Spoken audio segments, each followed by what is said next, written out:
I was having a conversation with someone the other day who pointed out that Jeremy Hunt was one of my contemporaries in Oxford. I certainly don't remember him. Theresa May, I don't remember her. Liz Truss, I think she came after me. But Jeremy Hunt clearly was unmemorable. And the fact that he is now planning, apparently, to look at sort of grabbing money from public funding in order to manage smart tax cuts is simply absurd. Simply absurd.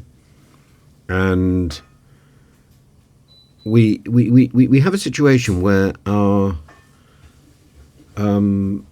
public services are collapsing. They're not collapsing because they're underfunded. And I will give him that. I concede that. They're collapsing because they are overwhelmed by the fat cats in bureaucracy.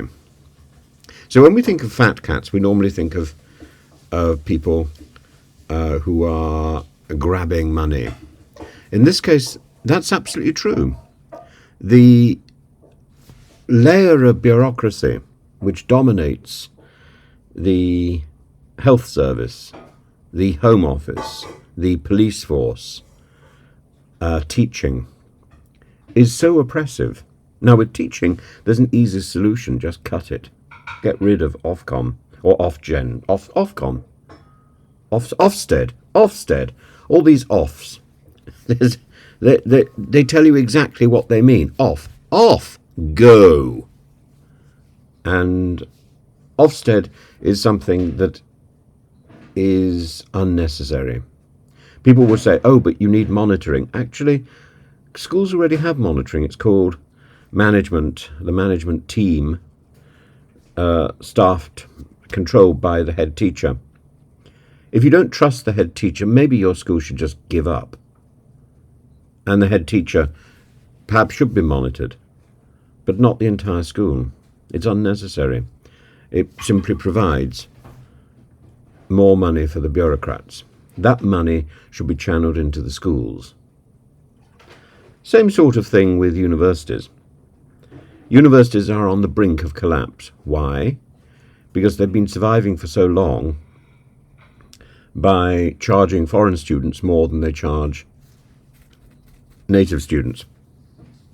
Well, if you're then going to start throwing out the foreign students, or indeed the economic climate is going to make it harder for people from Bangladesh and India and Pakistan to afford to come here on the exorbitant fees that we charge, then we're going to start seeing the collapse of universities. Again, where's the extra money going to come from? We'll take it from the bureaucrats. Much of the bureaucracy doesn't work. How many times have you asked for information, you've got the wrong information? Bureaucracy doesn't work. And a bureaucracy that works is a bureaucracy that is there to support rather than control the organisation. That means the bureaucracy which is in place for the NHS is wrong, fundamentally wrong. The bureaucracy in place for Ofsted is wrong, fundamentally wrong. And the bureaucracy in place for the Home Office is wrong, fundamentally wrong, because it's trying to control rather than support. So if Jeremy Hunt wants to do anything, cut bureaucrats, not tax.